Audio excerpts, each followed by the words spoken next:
2 Samuel chapter 3.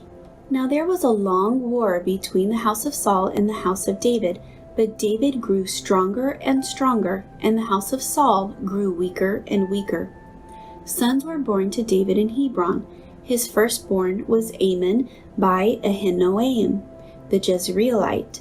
His second, Chileab, by Abigail the widow of Nabal the Carmelite. The third, Absalom the son of Meka, the daughter of Talmai the king of Geshur. The fourth, Adonijah the son of Haggith.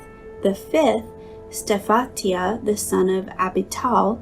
And the sixth, Ithream, by David's wife Eglah. These were born to David in Hebron. Now it was so, while there was war between the house of Saul and the house of David, that Abner was strengthening his hold on the house of Saul. And Saul had a concubine whose name was Rizpah, the daughter of Ai. So Ishbosheth said to Abner, "Why have you gone into my father's concubine?" Then Abner became very angry at the words of Ishbosheth and said, "Am I a dog's head that belongs to Judah? Today I show loyalty to the house of Saul your father, to his brothers and to his friends, and have not delivered you into the hand of David. And you charge me today with the fault concerning this woman?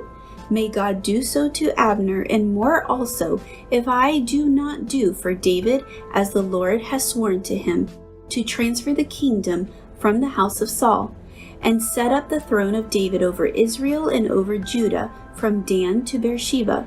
And he could not answer Abner another word, because he feared him. Then Abner sent messengers on his behalf to David, saying, "Whose is the land?" saying also, "Make your covenant with me, and indeed my hand shall be with you, to bring all Israel to you." And David said, "Good, I will make a covenant with you. But one thing I require of you, you shall not see my face unless you first bring Meka, Saul's daughter, when you come to see my face."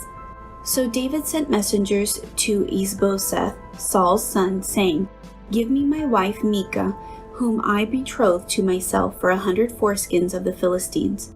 And Ishbosheth sent and took her from her husband, from Paltiel, the son of Laish.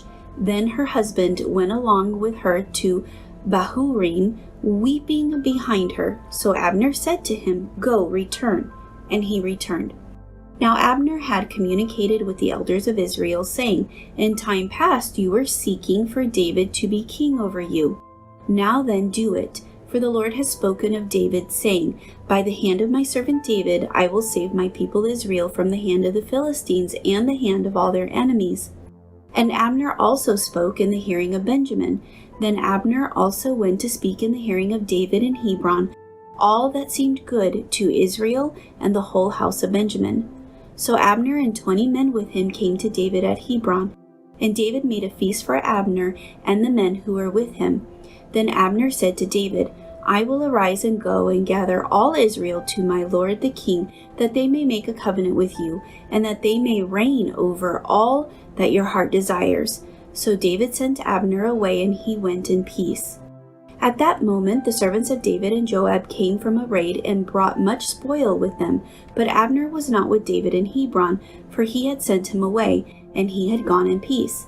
When Joab and all the troops that were with him had come, they told Joab, saying, "Abner the son of Ner came to the king, and he sent him away, and he has gone in peace." Then Joab came to the king and said, "What have you done? Look, Abner came to you. Why is it that you sent him away, and he has already gone? Surely you realize that Abner the son of Ner came to deceive you, to know your going out and your coming in, and to know all that you are doing." And when Joab had gone from David's presence, he sent messengers after Abner, who brought him back from the well of Sirah. But David did not know it. Now when Abner had returned to Hebron, Joab took him aside in the gate to speak with him privately, and there stabbed him in the stomach, so that he died for the blood of Asahel his brother. Afterward, when David heard it, he said, "My kingdom and I are guiltless before the Lord forever of the blood of Abner the son of Ner.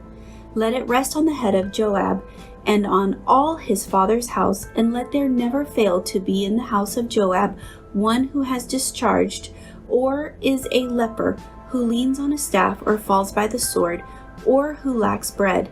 So Joab and Abishai his brother killed Abner, because he had killed their brother Asahel at Gibeon in the battle. Then David said to Joab and all the people who were with him, Tear your clothes, gird yourselves with sackcloth, and mourn for Abner.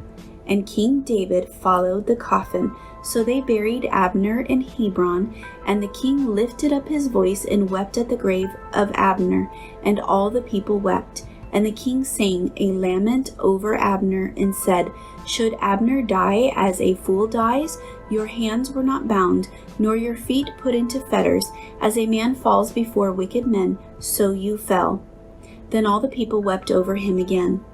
And when all the people came to persuade David to eat food while it was still day, David took an oath, saying, God do so to me and more also, if I taste bread or anything else till the sun goes down. Now all the people took note of it, and it pleased them, since whatever the king did pleased all the people. For all the people and all Israel understood that day that it had not been the king's intent to kill Abner the son of Ner. Then the king said to his servants, Do you not know that a prince and a great man has fallen this day in Israel? Am I weak today, though anointed king, and these men, the sons of Zeruiah, are too harsh for me? The Lord shall repay the evildoer according to his wickedness.